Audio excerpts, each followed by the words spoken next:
It's another waitingfornextyear.com podcast. The morning after the Cleveland Browns miraculously come back, winning 29-28 over the Tennessee Titans. And a tale of two halves. Mike Burgermeister's on the line. Hey, Craig.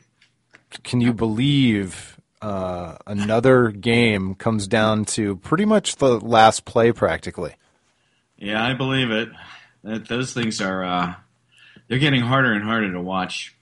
That was wonderful, but man, that was they're going to kill us, Craig, and I don't think it gets any better next week with Pittsburgh. I can't see that being a nice 48-0 blowout for the Browns. So just going to be more of the same, I'm thinking. Well, in a last-minute, closely contested game doesn't bother me against the Steelers. I'm very concerned with the Browns allowing Jake Locker to make them look so silly. Yeah. Well, I think we're on a different page there because I think I'm a bigger Jake Locker fan than most. I almost think that he came out with like Christian Ponder and Blaine Gabbert and Jake Locker, and you just put a blanket over three of them and you don't differentiate. Not saying you personally, but I think as a rule that sometimes happens. Locker's not a bad quarterback. No, I think you're probably right. I think he's got some potential. I think he was probably thrust into action a little bit too quickly, but he does have some potential. He has some instincts with his feet, and certainly he's not the worst quarterback. I would take him way faster than I would take Brandon Weeden or Colt McCoy or, but he reminds me of white Dak Prescott. How about that? I have no idea who that is. Mississippi State's quarterback. Okay. Same size. He's a tank. You can't bring him down. Now, Prescott's just learning how to throw, but Locker can actually throw a little bit. It's not he's not Tom Brady with his accuracy, but he can throw enough to give you problems. I think Locker is better than, and I think the Titans as a team were stronger than their record indicated. So I didn't think there was a reason the Browns were underdogs. Titans don't suck. So. Yeah, I didn't agree with the Browns being underdogs. I thought this was a game that they should have come out and been legit, and I thought they should have won by more than a touchdown. Coming into the game, I was predicting the Browns would win by at least 10 points, just because coming off your bye week with an offense that can score and has scored, I expected the defense to be able to stop Jake Locker and Bishop Sankey, I would love to see how that bye week really translates in. Without thinking about it, you should think that, okay, we've got 2 weeks to get healthy and to prep for the next team. But I don't find that to be the case in real life. It's like the actual bye week. Don't they just take off and go down to South Beach from like Thursday to Monday anyway? Yeah, probably. I'm thinking also of the Bengals, and how they laid a turd. Right against. Well, I heard on the radio today that the Browns had 6 practices over the course of the bye week, over the course of the 2 weeks. I'm just saying the Bengals too came off a bye week and they got thrashed. No, I got you. Yeah, I don't know the numbers, but I'm not sure the bye week thing, other than getting healthy, is a real advantage. I mean, the Pats had a short week and they came back and killed them. Well, the short week thing is wacky too. It throws all kinds of monkey wrenches into predictions and trying to figure out who's got advantages and whatever. But long story short, Craig, I know a lot of people were picking the Browns, and that actually is. I saw one of my friends on Twitter, Art Brosif, made the observation that everyone from the Plain Dealer picked the Browns to win and cover, and that's a red flag, which it typically is. Now, they did win and cover, but man, that was that was more than anyone bargained for. Well, and as I was talking to Andy Baskin and Andre Knott this morning on the Dogs on the Run show, it occurred to me that I felt better after the Pittsburgh game where the Browns lost. Almost felt better after the Pittsburgh game when the Browns lost than I did this game against the Titans, just because of the level of competition. You crazy. Almost. Crazy, man. Yeah, well, it's not even close, though, I don't think. And you're still underestimating the Titans, in my opinion.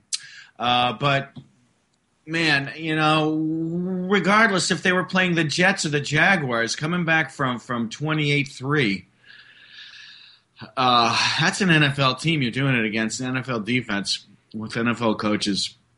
And let's talk about that offense, because I've got a man crush on Kyle Shanahan. I love the way he calls a game. I've seen some people pick apart individual play calls where he passes on 3rd and 3 and then again on 4th and 3 or whatever else. But if you look at the play call split and how much he is relying on the run, I can't sit there and pick apart the idea that he might pass in certain scenarios, because he keeps everybody guessing enough that he deserves the benefit of the doubt to call what he thinks will catch the defense off guard. It's the best offensive coordinator since Lindy Infante that we've had.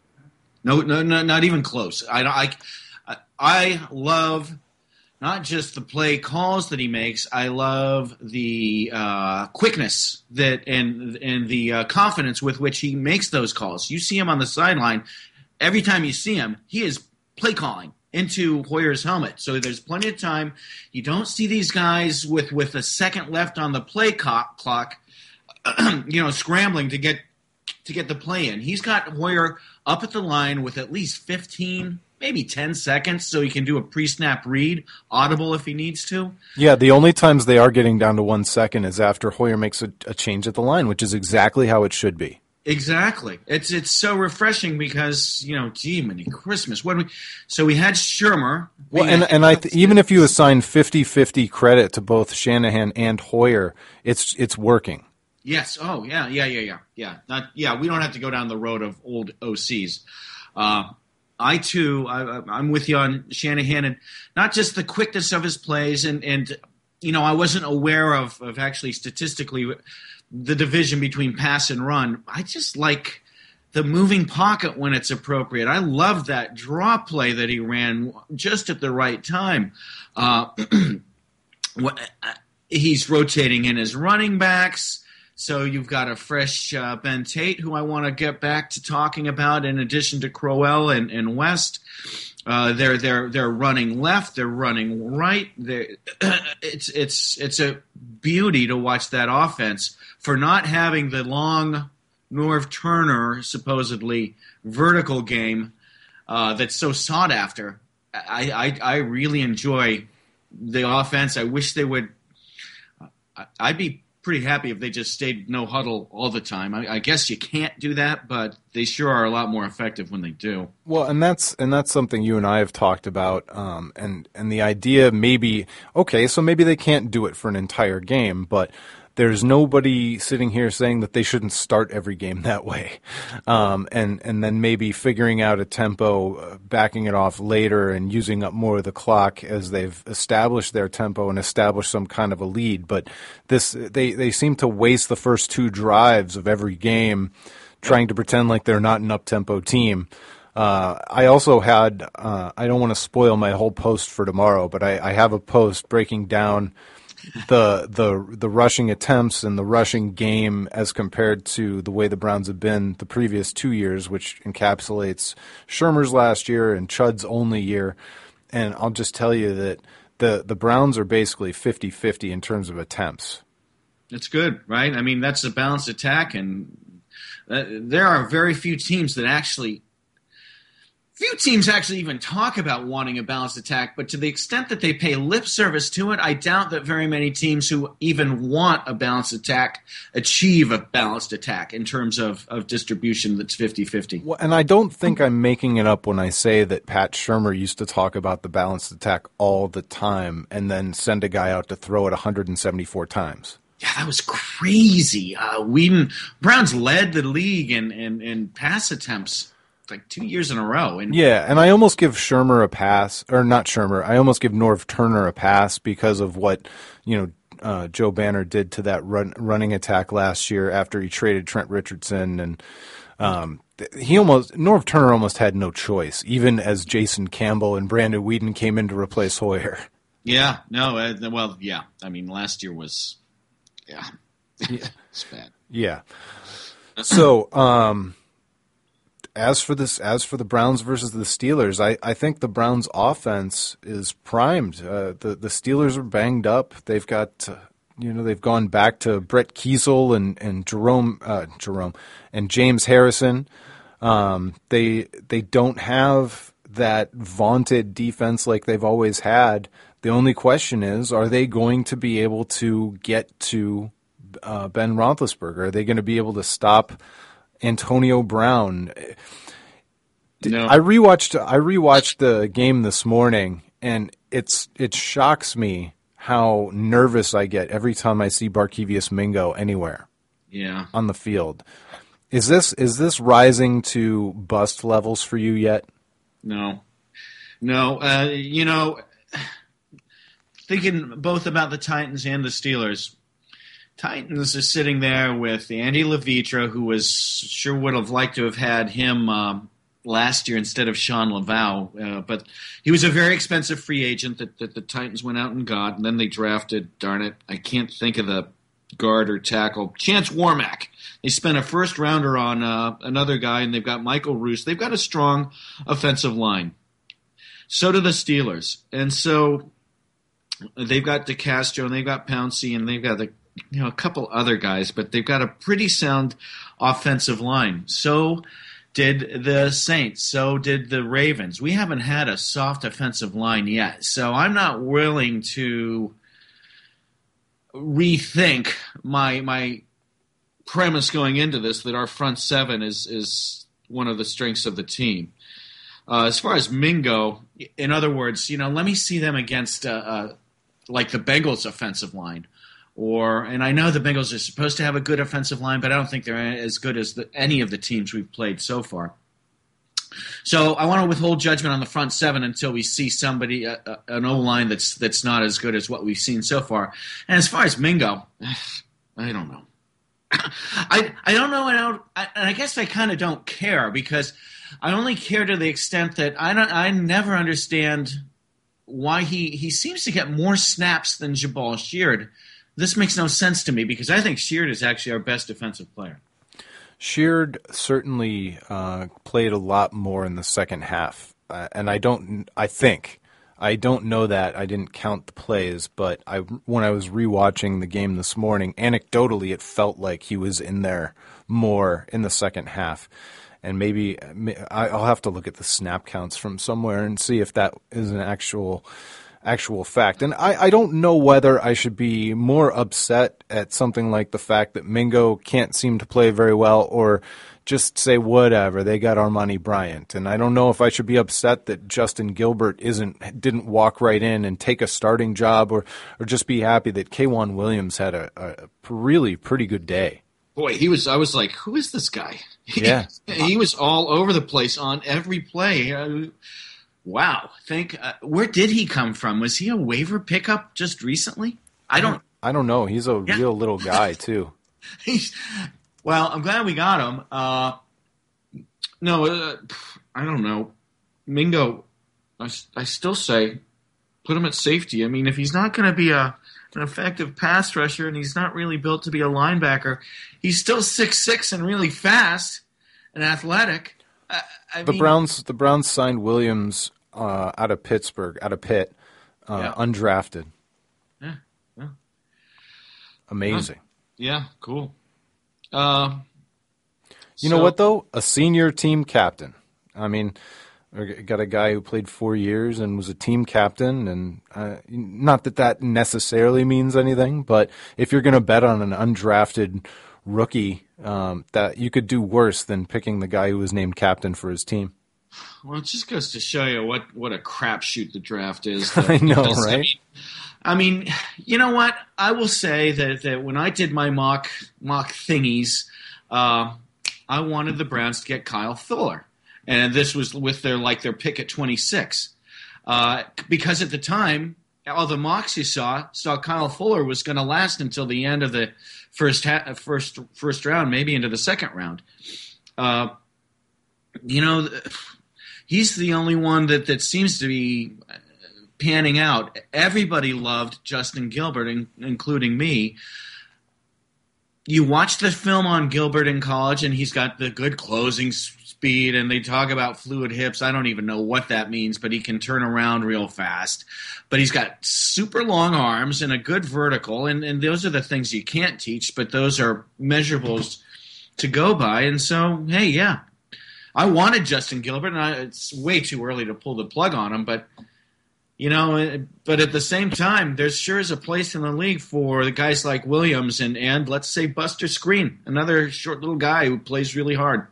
Maybe these guys were better served to play in the zone. Man coverage seems really problematic with the way the penalties are called against defensive backs for contact and holding and interference and everything else. It just seems maybe they should back off and play the ball, watch a little bit more, ball hawk. Maybe. Can you do that in Pettin's defense? I don't even know. What I really don't know is here we are in Game 6 and we're still talking about it.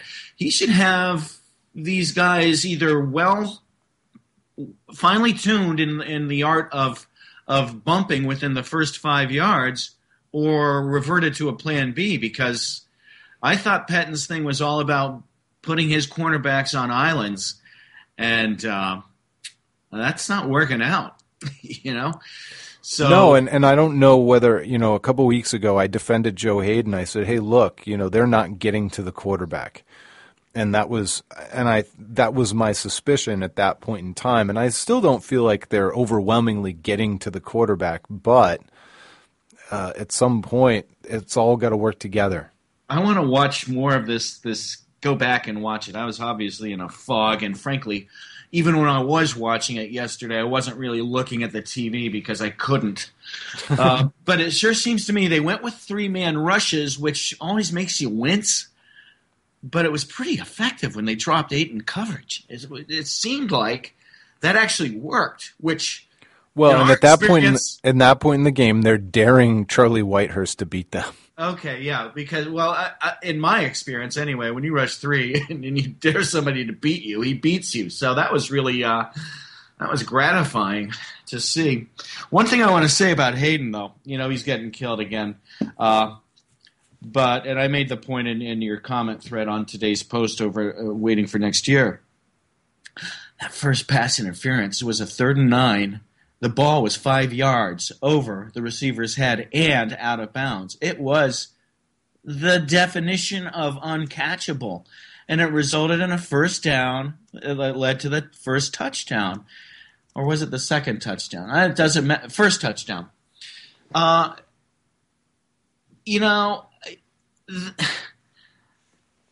In the box score, it's going to say pass interference on Joe Haden, like 29-yard penalty. But it was crap. So I really have a thing with the league and the NFL player ref union that I didn't really hate the replacement refs.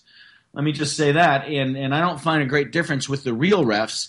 The only thing that I see is that they are not accountable for the bad calls they make, because I have never heard of any ref getting fired in spite of repeatedly just butchering games. Well, and I don't think necessarily the Browns are the ones that got screwed either. I thought it's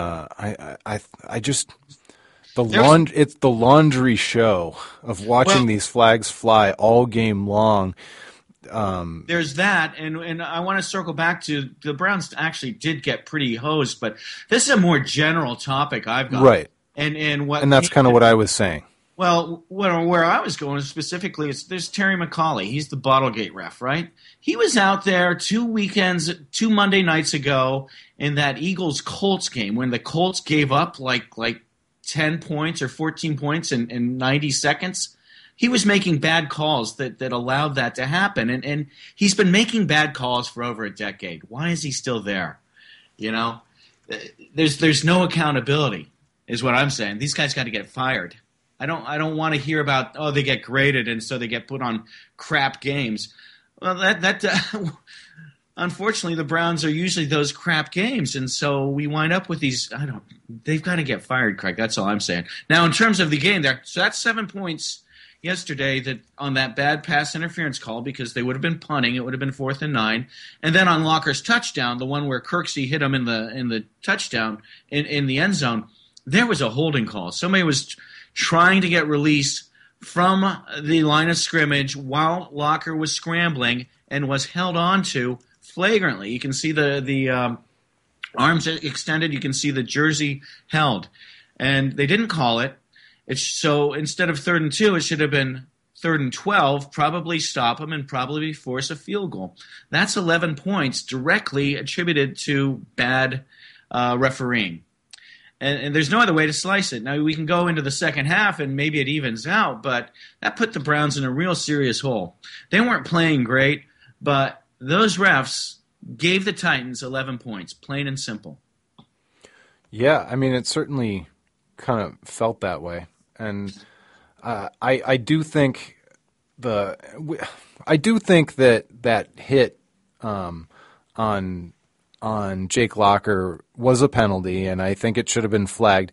But talk about shooting yourself in the foot. The whole rest of the game, the Titans played with an edge, and not the good kind. They were without poise, and they got a couple of penalties out of it. They got an ejection out of it, and it just felt like, at some point, regardless of how bad a play the rookie made in the end zone that got flagged and probably will get fined and everything else, we're talking about a bunch of premeditated shots that they took at Kirksey the rest of the game and fights that they got themselves into. It just, at some point it's crazy.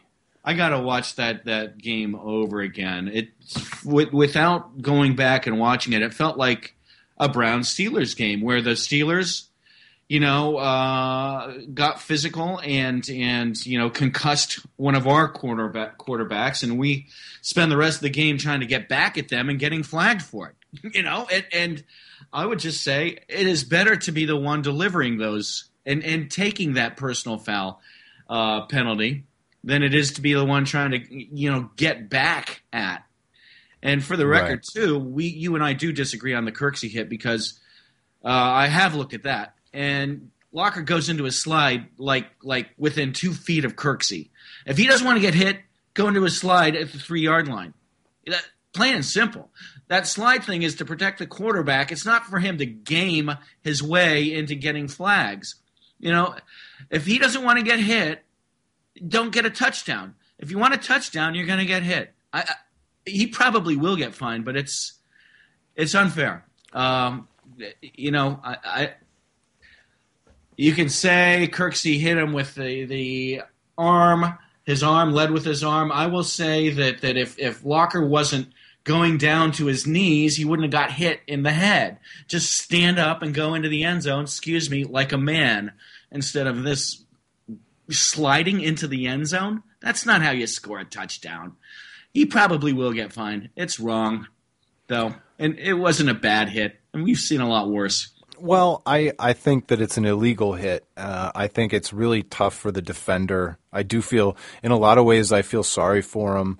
I don't think that it's proof positive that Kirksey's a dirty guy. And it happened kind of in the heat of, in a split second. And, he's playing off the block, yeah. And people seem to forget that. And even the Titans seem to forget that as they Levitre took shots at him all game, and then they get into a fist fight with Joe Thomas. It just, at some point, the retaliation and all the fighting and all the garbage that goes on after a hit that happened during an actual play is worse. Worse. Well, there's that, and if just more globally in the global context of yesterday's game, that's bad coaching. That's bad discipline. It killed one of their drives where it lost them the game. I mean, they spent way too much time doing that. I mean, because you can pick any one of 5 things for the Titans that lost them the game. They should have won that game, but one of them is that lack of discipline. And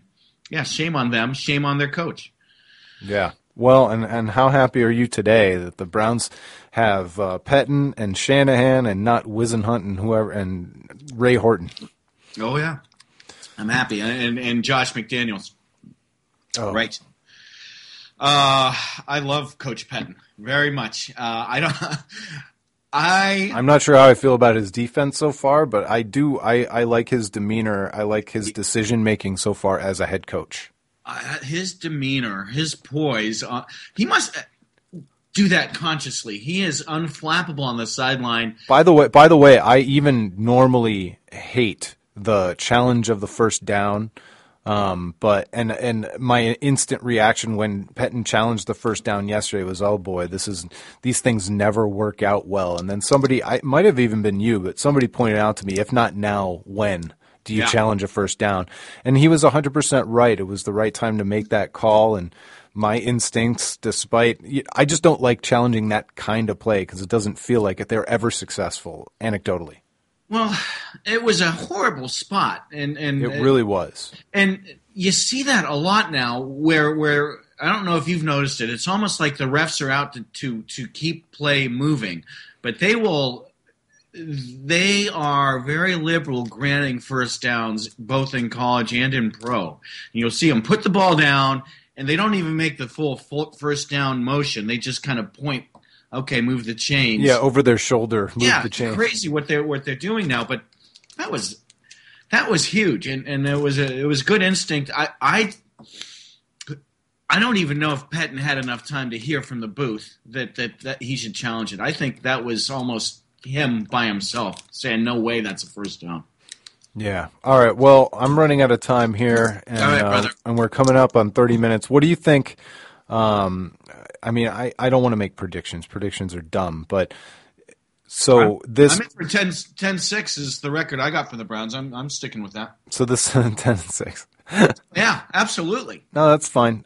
So do you think this Titans game doesn't harsh your mellow? It doesn't make you feel worse about the Browns against the Steelers this week? Makes me feel better, Craig. And that's another thing all I'm taking away is that they came back and winners win, and they won. I mean, it wasn't they won. Strip away all the things that they did wrong, they won, and that's going to take some getting used to for Browns fans. No kidding. I mean, that's crazy. I have no idea about Pittsburgh. I don't even know what the line is yet. I think we'll win, but I need to look and see what Pittsburgh's been up to and who's injured. The Browns opened as 2-point favorites, I believe. That's kind of crazy. Yeah, that's cool. That's a pick'em. That's a home. Pick'em goes to the home team. Yeah, no, with 3 points, you got 3 points for being the home team. Right. So, I know, but yeah. Roughly. Yeah. So. All right, well, thanks for joining me. We'll do it again next week, hopefully after a Browns victory over the Steelers. They can go. It's very weird to be done with the Steelers after week 7 or whatever. Yeah, but that's cool because you're good with it? I'd rather not face the Steelers in November. I'd rather face the Bengals. Okay. For sure. All right, well, the Bengals, who we haven't seen any of yet, which is crazy too. Yeah. But, all right, well, thanks again, and we'll do it again next week. Thanks, Greg. It's been the waitingfornextyear.com podcast. Waiting for next year.